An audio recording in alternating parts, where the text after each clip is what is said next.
Om Ajnanatimirandasya Jnananjana-shalakaya Chakshurdunmilitam yena Tasmai Shri Guruve Namaha.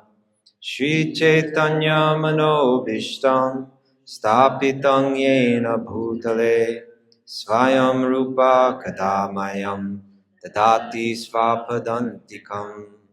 Vandeham Shri Guru Shri Jata Padakamalam Shri Gurun Vaishnavamscha Shri Rupam Sagrajatam Sahagana Raghunatham Vitam Tam Sajivam Sadvaitam Savadutam Parijana Sahitam Krishna Chaitanya Devam Shri Radha Krishna Padan Sahagana Lalita Shri Vishakam Vitamscha. He Krishna Karuna Sindhu Dinabandhu Jagatpate Gopesha Gopika Kanta Radha Kanta Namostate Tapta Kanchana Gourangi Radhe Vrindavaneshwari Vrishabhanu Sute Devi Pranamami Hari Priye Vanchakalpa Tarubhyascha Kripa Sindhubhyeva cha Patitanam Bhavanebhyo Vaishnavebhyo Namo Namaha. Shri Krishna Chaitanya Prabhu Nityananda Shri Advaita Gadadhar Shivasari Gaura Bhakta Vrinda. Hare Krishna Krishna Krishna Hare Hare Hare Rama Rama Rama Hare Hare.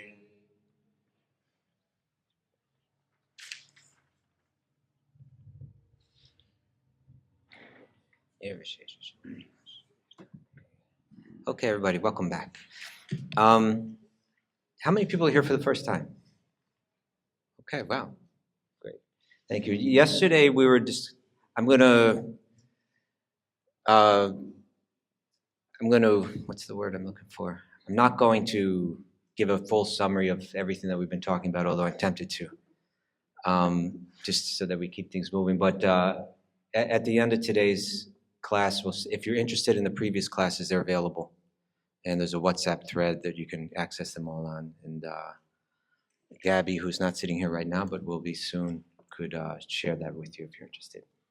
But what we've been talking about is the environment that we live in. That according to the yogis or the sages or these ancient texts that they left behind, we're moving through an environment. We could call it the material world. It's a world that's composed of matter. And matter has certain laws that govern it.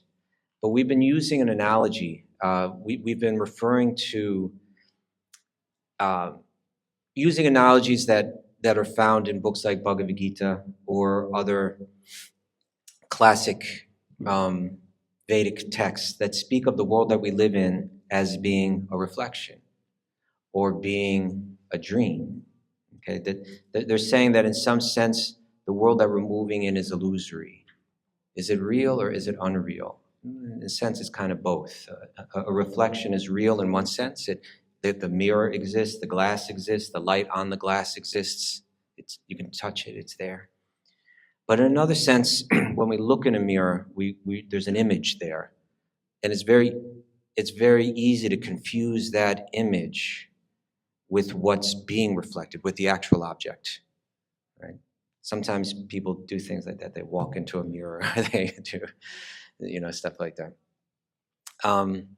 And so when it's these sages, Krishna in the Bhagavad Gita, these ancient texts, they're saying that this world is like that. It's a reflection of another realm that appears like the other realm, but it has a very different twist on it. Just as a mirror looks an image in a mirror looks exactly like what's being reflected, except it's exactly backwards.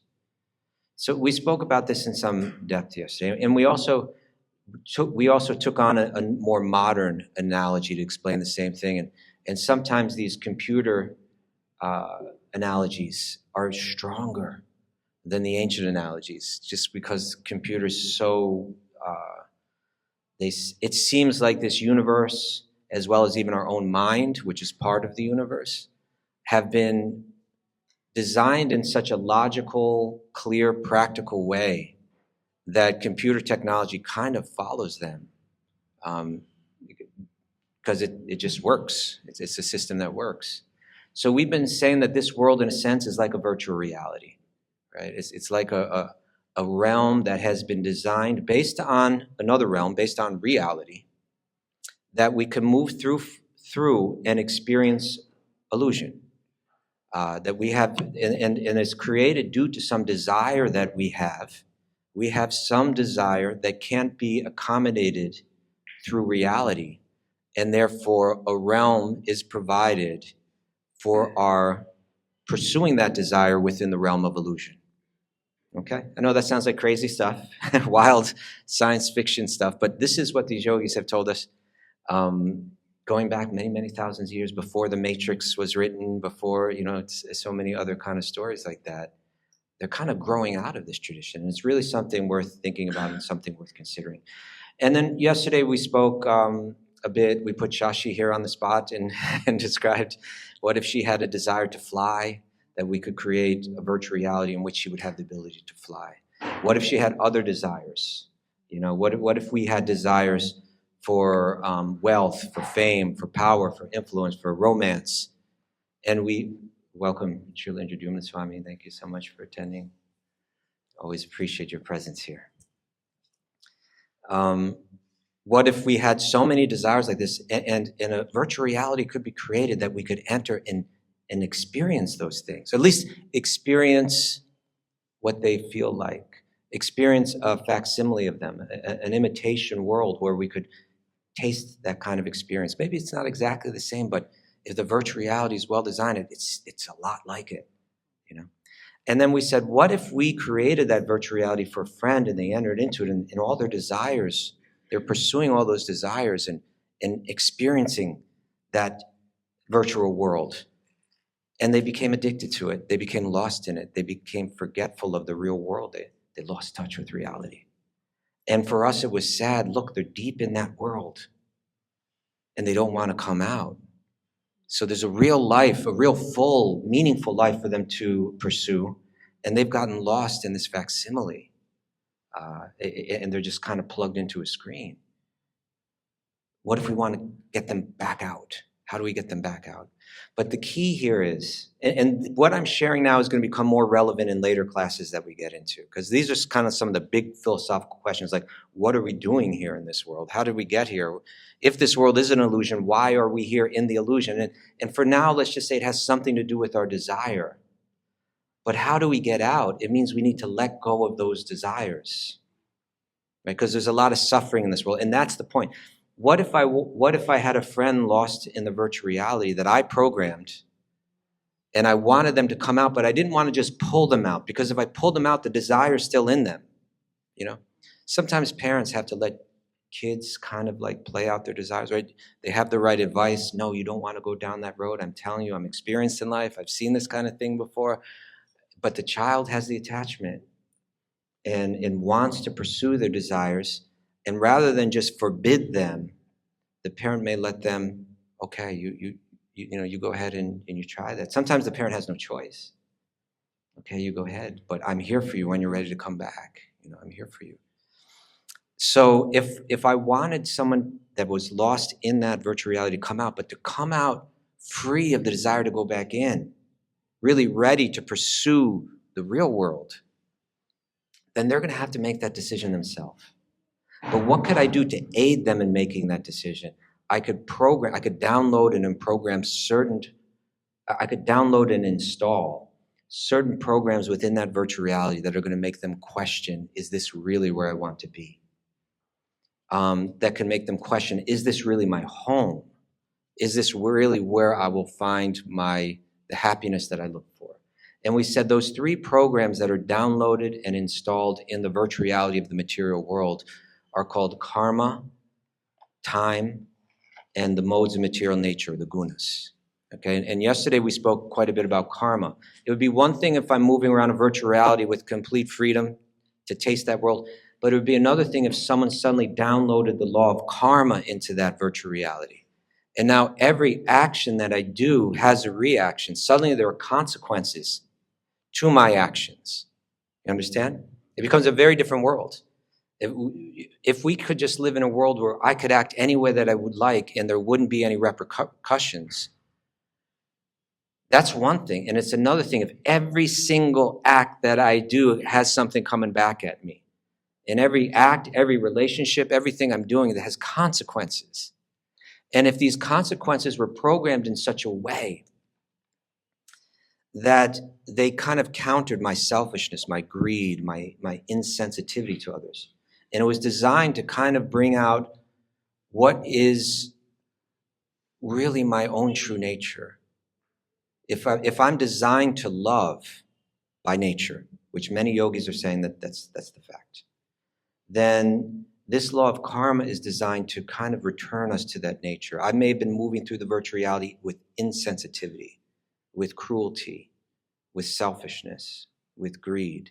The law of karma is going to make me pay for that, right? Every time I act out that way, I'm going to feel something, right?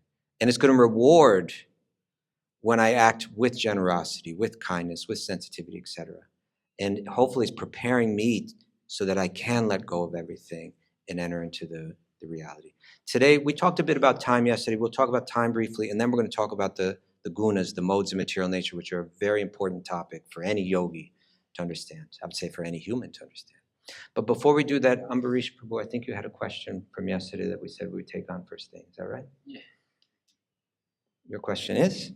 The question was, it's a complicated, intricate one, but like I've known a lot of devotees and people, they get illness like cancer and stuff. And I think there was one Maharaj, his name was Bhakti Raghava, and he was protecting the temple and his leg got blown off. And in Mayapur, I think. And I just try to understand how is that's a karmic, is that divine orchestration or is that a karmic reaction? Is that, or like if someone gets cancer, is it a bad lifestyle choice? Is that they were smoking or drinking intoxication and they got, or a poor diet, they got cancer through that? So it's like... Okay, let me see if I understand your question. You're identifying two ways that the world could be engaging with us. Yeah. Any particular event or circumstance in my life, you're saying potentially it might be of two, its origin may be one of two. That it may be a karmic reaction or it may be God's direct engagement in my life. Well, certainly, and I'm going to answer this question from the perspective of the Bhakti yogis, the great teachers within the Bhakti tradition. And that is, they're going to agree with you that any circumstance in my life could be either a karmic reaction, which is almost like an automated system, or it could be like directly, personally, the hand of God, because within these texts it tells us that within the body of every living being there's the Atma, that's us, the conscious being that's perceiving through the body. But they say that there's one more Atma, there's one more soul within the heart of every living being, and that's the Param Atma. Param means, if Atma means the self or the soul, Param Atma means the superior, or let's say the supreme soul or God. And that God is present within the heart of every living being. We're going to go deeper into Paramatma in later classes. But so certainly the Paramatma knows our circumstances and could directly change our circumstances. And by directly, I mean not in response to an activity that we necessarily did. So the idea, it's something like this. We have a choice. Do we want to connect with that Paramatma? Do we want to connect with God in our heart? Or do we want to pursue life, in a sense, independently from God in the heart? And the idea is once we make that choice, and of course the Upanishads speak of this. I believe Mundaka Upanishad and others even. It's several places in the Upanishads speak of the soul and the super soul, the Atma and the Paramatma situated in the heart as two birds sitting on the branch of a tree. Have any of you raise your hand if you've heard that analogy before? It's one of the most famous analogies in the Upanishads. One bird represents the self, the soul, and the other represents the Paramatma. And it's said that the soul is trying to taste the fruits of the tree. Sometimes they're sweet, sometimes they're bitter, right? Sometimes we have pleasant things, sometimes we get cancer, right? Sometimes they're sweet and bitter fruits. But the Paramatma is waiting for the self to turn back to the Atma, right? And so if we choose to turn away, then it's kind of like, just like a child might say, look, mom and dad, I'm going on my own now, and I don't want to hear from you anymore. I'm free now, okay? Or someone breaks up with their boyfriend or the girlfriend. Look, don't call me, don't text me. I'm cutting you off of my social media. Don't follow me anymore, like that. So in a sense, we say that I want to be independent. And when we do that, then it's kind of like saying we enter into the automated system of karma. God is like, okay, you can kind of go on your own. I'm still going to be right there with you, ready for you, to turn back. But you're going to enter into the automated system of the law of karma that's going to correct behavior that's against your true nature, your higher nature, and that's going to reward activity that's according to your nature. Again, sensitivity, kindness, generosity, like that. So that's when we choose to turn away. What if there's something in us saying, I want to turn back. I want to turn back. I want to reconnect with God. Bhagavad Gita speaks a lot about connection. Stay connected. Stay always connected. Nitya yuktanam, right? Always be connected. Satatam yuktanam. Stay always connected. Krishna is saying to Arjuna, stay always connected to me. Don't disconnect yourself. If you connect with me, then I will personally get involved. I'll take you right out of the automated system, and I'll be there to personally care for you. There's a lot of really heart-rendering verses in the Bhagavad Gita, particularly when you get to the end where Krishna's saying, I'm telling you this because you're so dear to me. Just connect to me. I'll be there for you. You have nothing to worry about. No, I want to turn away. Okay, want to turn away? Then you get the automated karmic system. You want to turn back? Then I personally become involved. So if a circumstance in our life we're wondering, is it the automated karmic reaction or is it the personal hand of God? I suppose it depends on how much we want God's direct influence in our life or how much we want to try to exist independently of that. Does that make sense? I can't give you a yes or no answer, but I can give you a general idea. Okay. All right. Thank you very much. So let's move on. We said, again, I'm just going to say this real quick. If we're moving around in a virtual reality designed by some great cosmic designer, right? What do you call someone that programs a virtual reality? There must be some name for it. Is it a programmer? A code writer? Yeah. Some great cosmic code writer has created this world. And perhaps they want us to not be lost in it forever and to somehow come out. So then, therefore, they've downloaded and installed 3 programs. One called Karma, which we discussed yesterday. Now let's discuss briefly time, and we'll see if we can discuss the gunas. Time is a really important one. Time is, again, and we spoke, I don't think I'll speak too long on time unless there's some particular questions or interest on it, because we did cover it a bit yesterday. But time, the philosophers speak of time as a force, a very powerful force. Even great thinkers in all traditions have spoken about time, written about time. Earlier I mentioned the poem by Edgar Allan Poe. Is Edgar Allan Poe only famous in the United States, or is he kind of well known? You all know Poe, okay. Yeah, so he wrote one really Really insightful poem. Maybe we'll read it as part of this class one day. I don't have it with me now. But he wrote a poem called A Dream Within a Dream, right, where he's speaking about time, right, and how everything is slipping away. It's that force that we just can't resist, no matter how much we try. We try to stay young. We try to preserve what we have. But there's this force that's making... When the philosophers speak about it, they say this world is made up of atomic particles, or we could even say subatomic particles. And time is the force that moves the atom from one space to the next adjacent space. Right? That's the way of breaking it down to the smallest particle. But a simpler way of saying that is it's just moving everything. It's changing everything. And we're hopeless against it. There's nothing that we can do. You know, so a lot of times as people grow older in life, they become reflective, right? They begin to see how time is passing, how precious it is, how I've wasted so much of it, right? And how little there is left. What am I going to do with it? You know. So if you are in that virtual reality and you're enjoying your virtual home and your virtual spouse and your virtual food and all your virtual comforts and joys, and there was no element of time, you may be like, well, there's no need to go anywhere else. There's no need to even think about another realm that's beyond this or may be better for this or maybe my true home, because there's so much to enjoy here.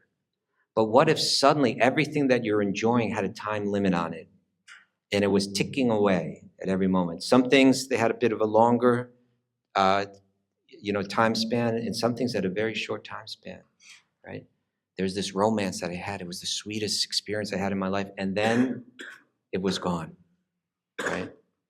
I had a business. It was working really well. I was making money. I was successful. I was being admired for it. I could buy all the things I want. And then a little time passed, and it started going down. I started to feel anxiety. I started to have fear. I was losing everything that I had. I was in anxiety from morning till night. I couldn't sleep at night. Time was taking it away. I have a loved one. Time takes them away. I have possessions. Time takes it away. My own body, right? My own vehicle for moving through this world, even my own mind, time affects it. Time deteriorates it. Ultimately, time takes it from us. And when it's taken from us, how do we feel? Generally, we feel pain. Right? There's some pain of loss. There's some trauma. There's some discomfort. Even in knowing that it's going to come, there's discomfort and anxiety. Right? So suddenly this world where I was enjoying all the pleasures are still there, but they're all limited. I know they're all going to go. Sometimes we live as if they're not. Right? Sometimes we live as if ignoring this force of time. Sometimes we even try to kill time. We say that phrase, kill time. We try to absorb ourselves in things that help us forget that time is ticking away and we're all going to die.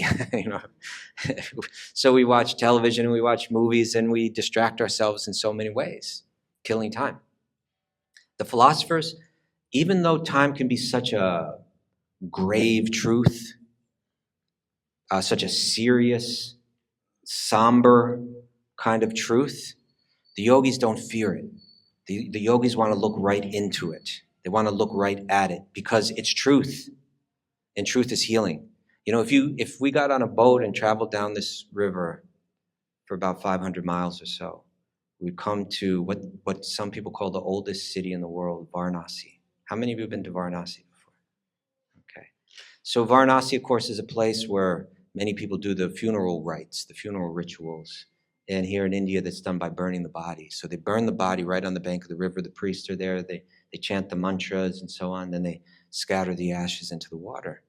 And of course, this vision is a very somber vision. And the yogis, certain yogis, they go there and they watch the bodies burn. Right? They watch the bodies burn. They think about it.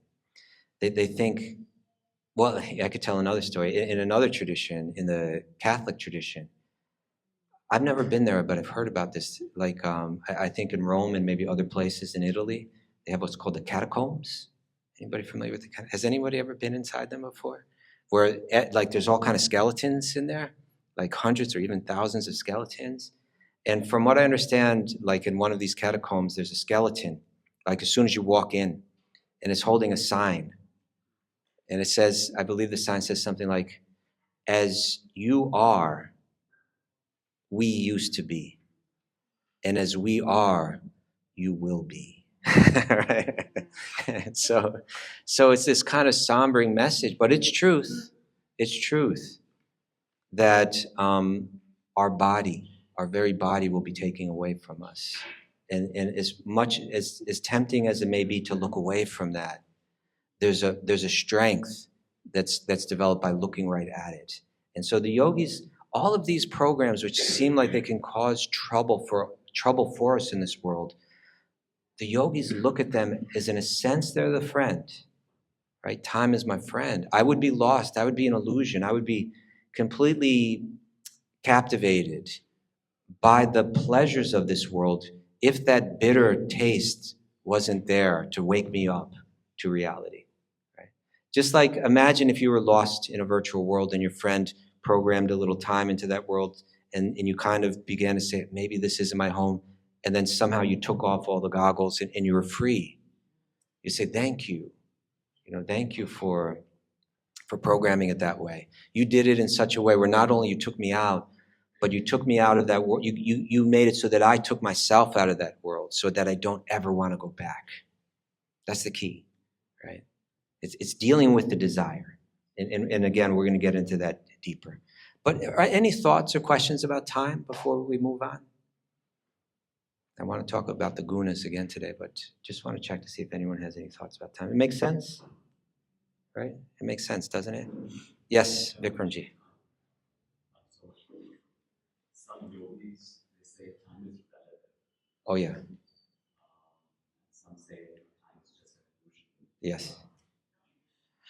Yeah, it's a really interesting point. We do find science fiction that talks about time travel, and even science fiction that talks about relative time, that on different planets time is operating on a different scale. So that there'd be planets in this world where people have lives that last for hundreds of thousands of years.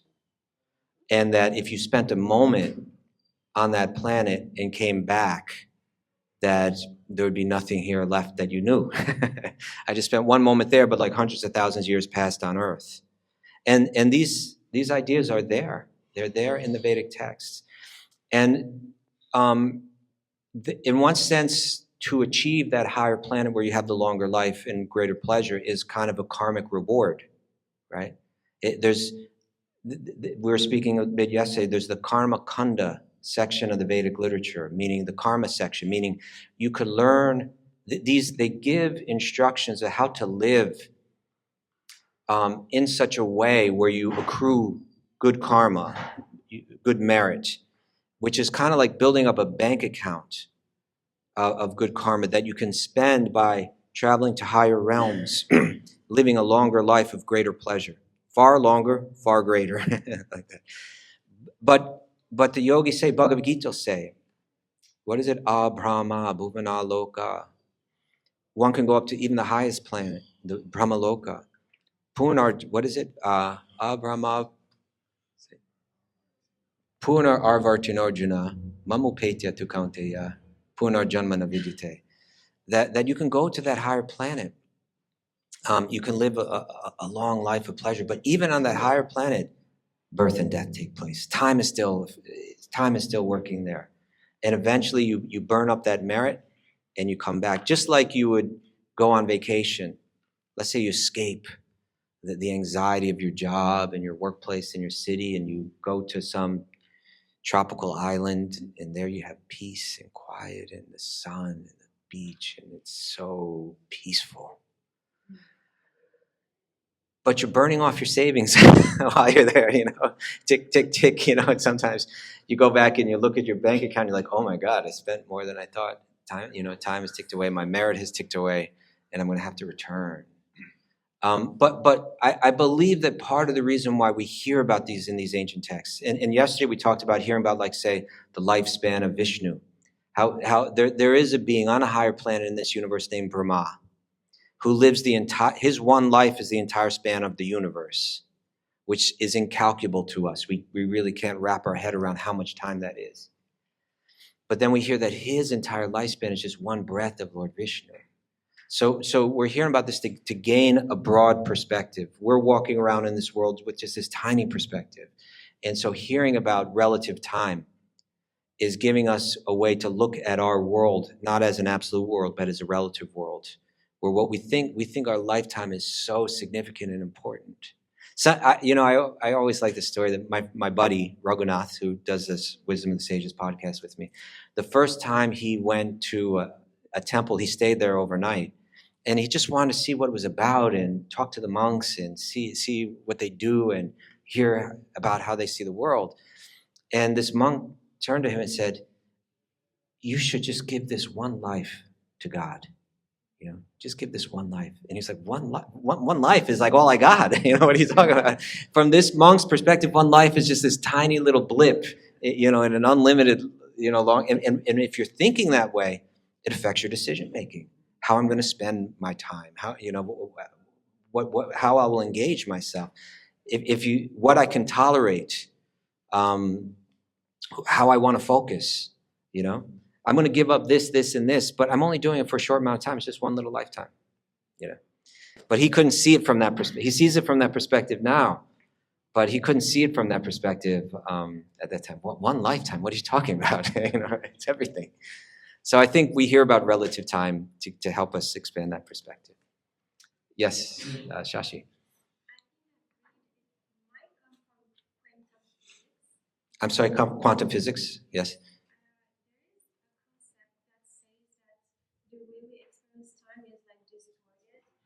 Yeah. See the time as something linear. Yes. But I agree that actually time is happening only in months. Like it is not horizontal, it is like vertical. Yes. And is this also mentioned in the Vedic scripture, or it is another concept that only belongs to quantum physics? It's so interesting that you're saying this.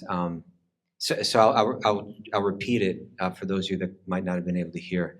So within quantum physics, apparently there's this idea that time is not only linear, but it's also vertical, not only horizontal, but vertical. Or circular. Yeah. So yeah, and actually this is a topic that I've always wanted to investigate because I've heard about, and I've heard about how important it is, and I'm not. My training was never scientific. I never went to college or anything like that. So but it's been something that I wanted to kind of penetrate into and understand, and I haven't done yet. But maybe by you reminding me, it'll get me to go do it. But here's what I can share. These ancient texts talk about all kind of far out things that we might look at and say, "Oh, that's just mythology," right? That's just mythology. Because and again, it's Einstein, and I was speaking about this earlier in the earlier classes, but it was Einstein that said imagination is more important than knowledge, right? Because if you have no imagination, if you can't imagine what's beyond what you know, then you limit what you know to that small sphere. But if you can imagine, things like we're saying, what if we're living in a virtual reality? That's extending your imagination, and now your knowledge can expand to that if that's the fact. And so these questions about time, from what I understand, when they got into quantum physics, they began to look into the atom and see that inside there, it's breaking the laws of nature as we understand them, right? That we've understood the laws of nature in a particular way, and now we've seen something that seems to transcend or be beyond those laws.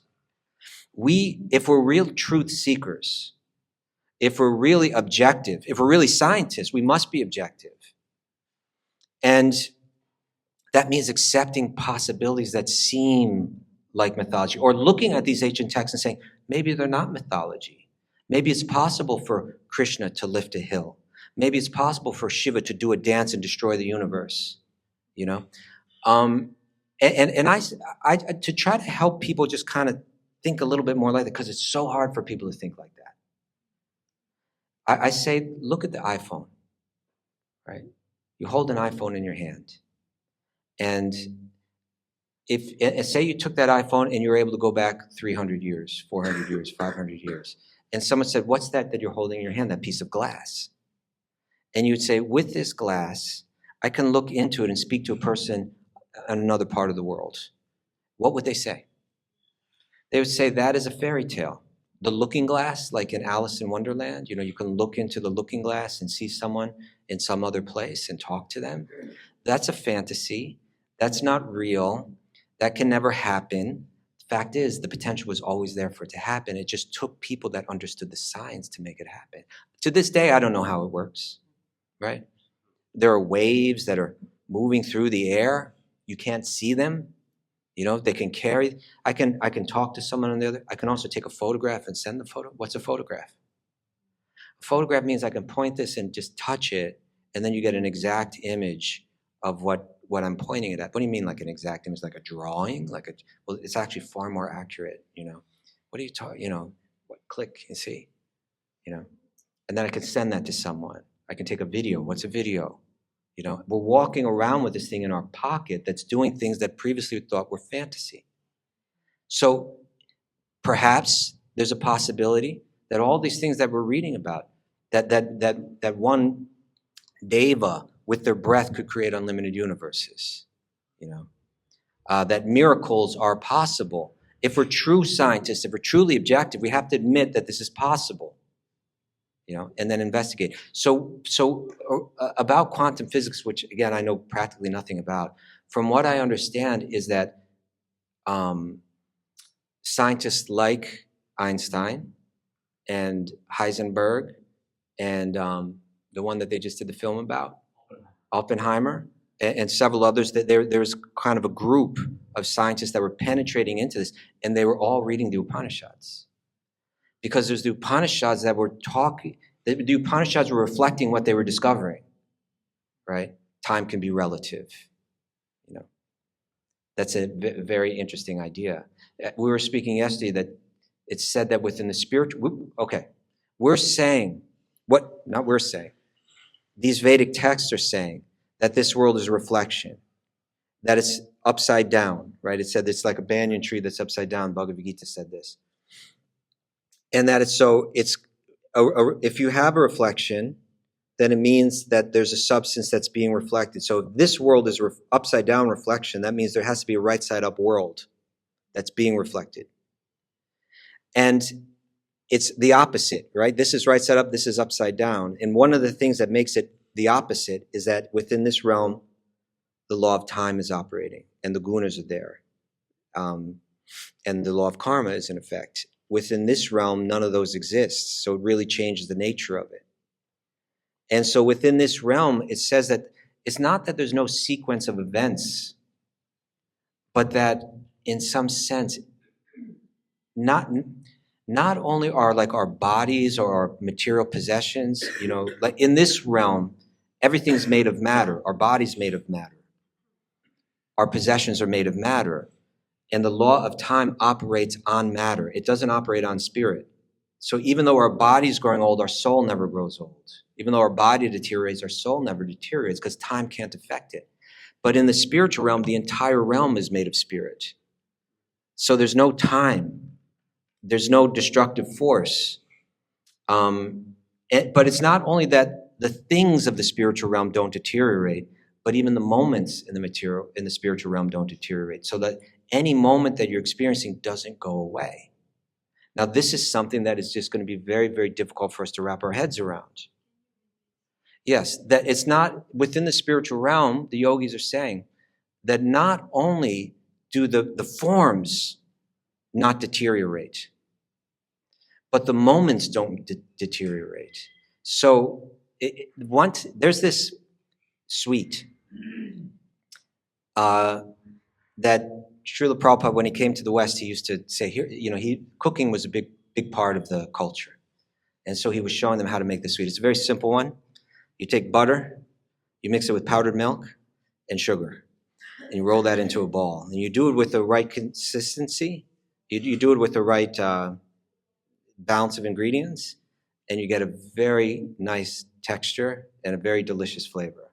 And you take that thing in your mouth and you bite into it, and it just breaks down in the nicest way, and it tastes so nice.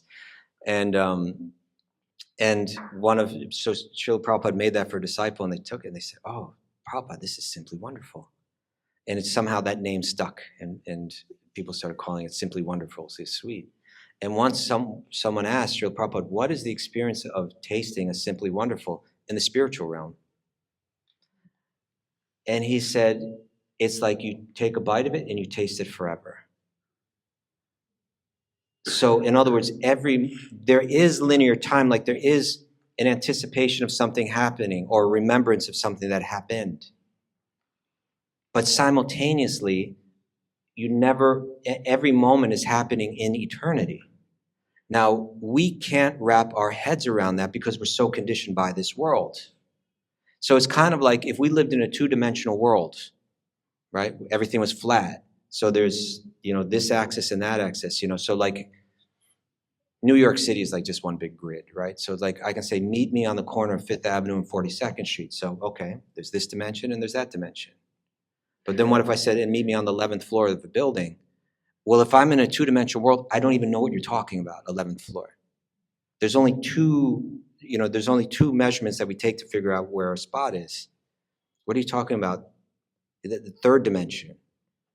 So this time is another dimension. It's the idea that we could exist in one moment of time and experience that time forever is something that our minds just can't wrap our mind around it. But somehow in quantum physics, they were discovering that time is something very different than the way that we think of it. And so that's a very interesting discovery in my mind. Thank you. All right. We've got about 15 minutes left. We could either spend it talking more about time, or we could move on to the guna. Maybe it's time. Yes, Eve. Yes.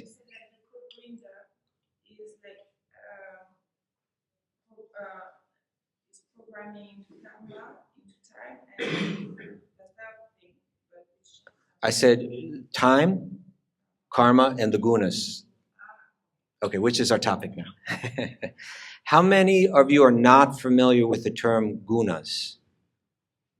Okay, say a little bit. It's a big topic. In the Bhagavad Gita, it's spoken about constantly. There's an entire chapter dedicated to it, but it's a topic that's revisited throughout the Bhagavad Gita. But it's there in so many of the Vedic texts. It's a really important topic. And let's try to explain it.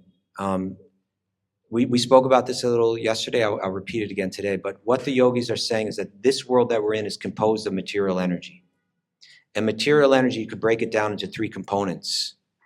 And that would be these 3 gunas. So just like with a video screen, you look at a video screen and it appears like there's so many colors and so many shades and so many shapes and forms. But really, if you zoom in on it, you'll see that there's 3 different colored pixels. There's red, there's green, and there's blue, right? And all the other colors are just a combination of these 3 fundamental pixels, these 3 fundamental colors. So the yogis are saying in the same way, this world is made up of 3 energies that are blending to take on all the different forms that exist in this world. One is called sattva, one is called tamas, one is called rajas, okay? And this is where it gets really important for yogis. Oh yes, I'm forgetting your name. Theo.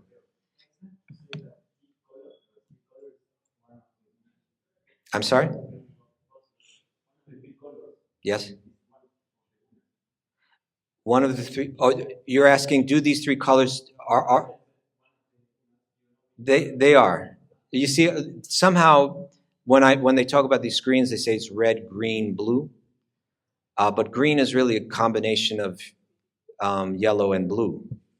So when we talk about the primary colors, we talk about yellow, blue, and red, right? Yellow, red, and blue are the primary colors. Somehow when they come to the screens, they say red, green, blue. But if we look at the primary colors, they say that blue is tamas, red is rajas, and yellow is sattva. But yeah, and they blend, and then they take on so many different other shades. But here's the real important thing about these, and we're going to get into this in some depth, that each one of these energies influences us. It has an influence. It's said that, and I have this here, sattva, the influence of the sattva guna is illumination. Right? Illumination, contentment, clarity of thought, happiness, also like that. That's the influence that this energy has on us. Everybody with me? Okay. Sometimes we call sattva the mode of goodness. Especially think contentment. I'm content. Right? Now, rajas is in a sense the opposite of that. It's contentment means I have what I need. Everything's good.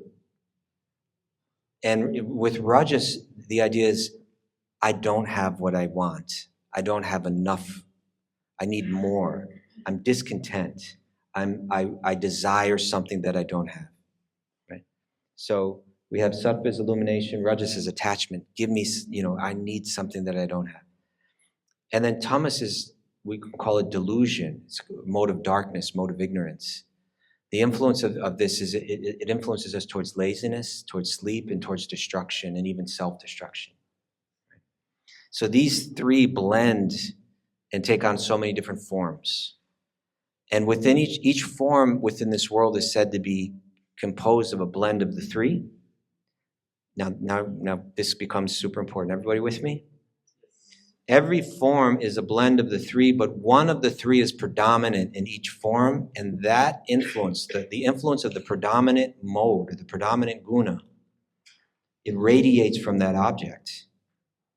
And it radiates through our senses into our mind and shapes our mind, affects our mind, influences our mind, colors our mind in some way. You got that? Should I repeat that? This is so important. The yogis must know this.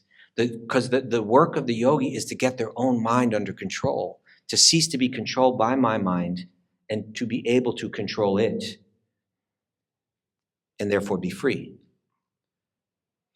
But the yogis are saying that every step that we take in this world, we're coming into contact with different objects. And every object is composed of the three energies, but one energy is predominant in each object. And that object will radiate the influence of that mode. Question in the back.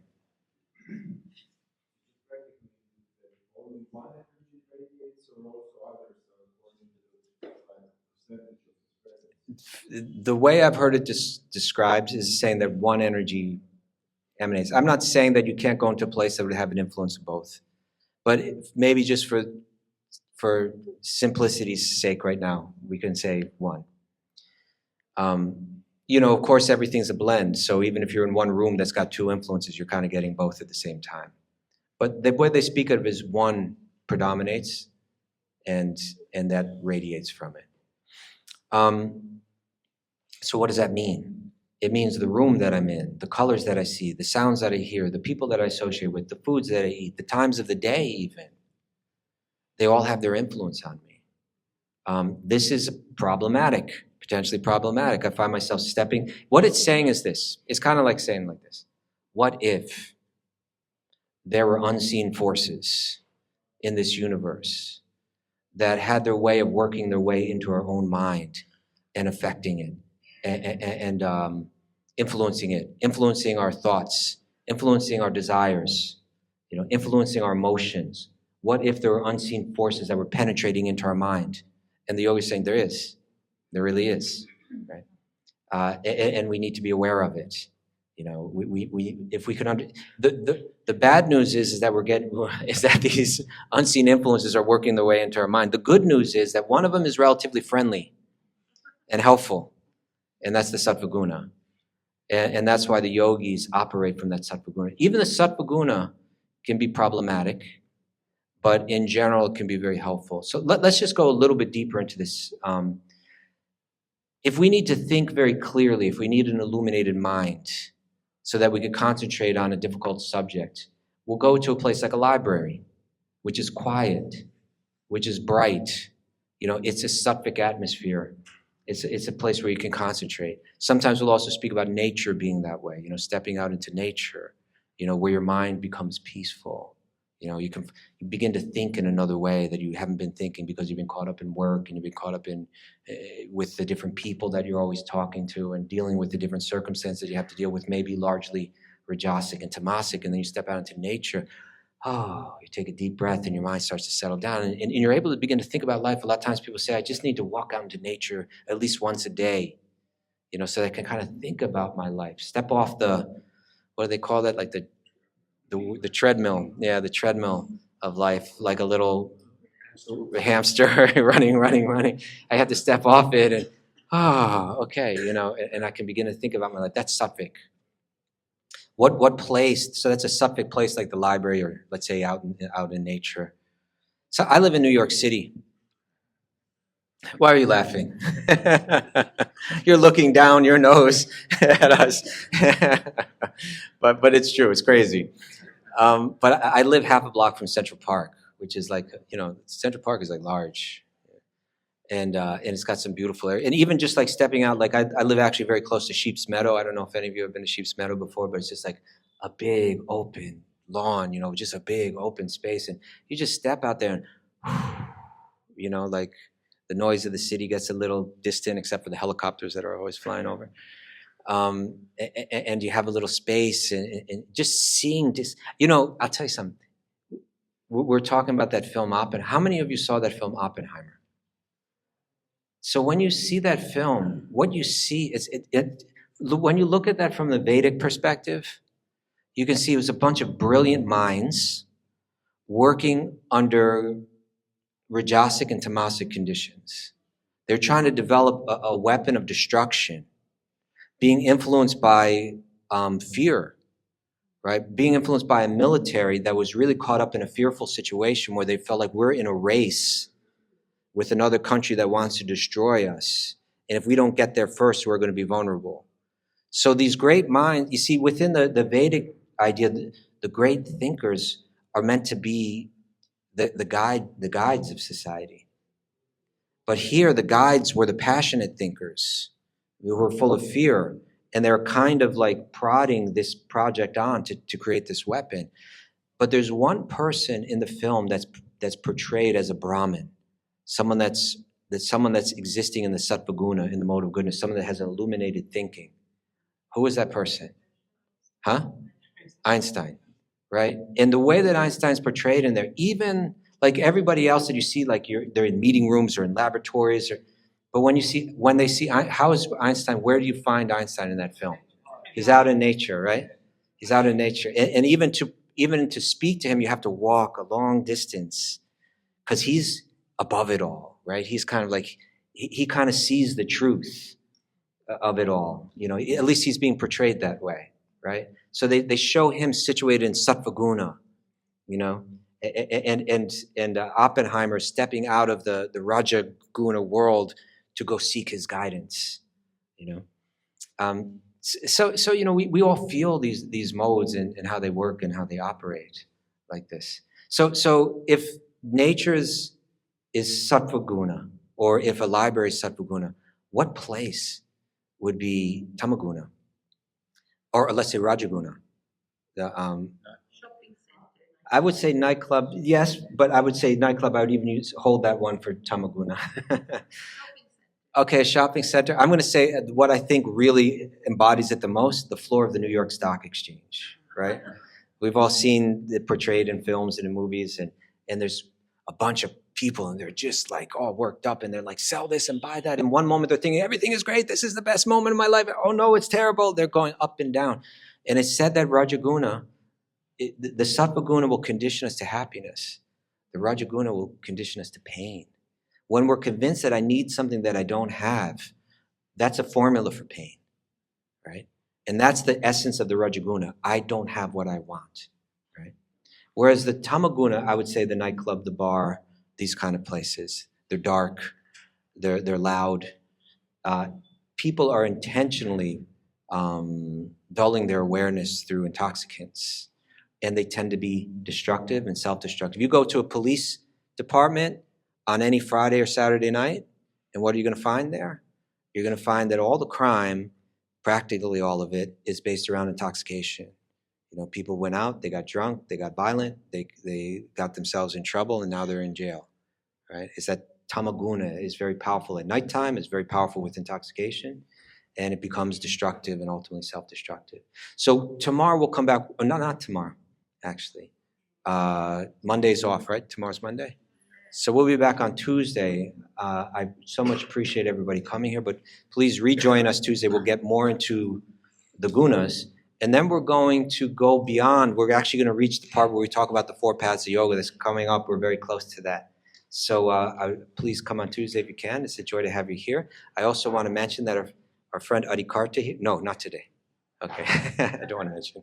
If anybody has any further questions or wants to talk to me, I've been practicing for a long time. I have people come see me around midday, 1 o'clock,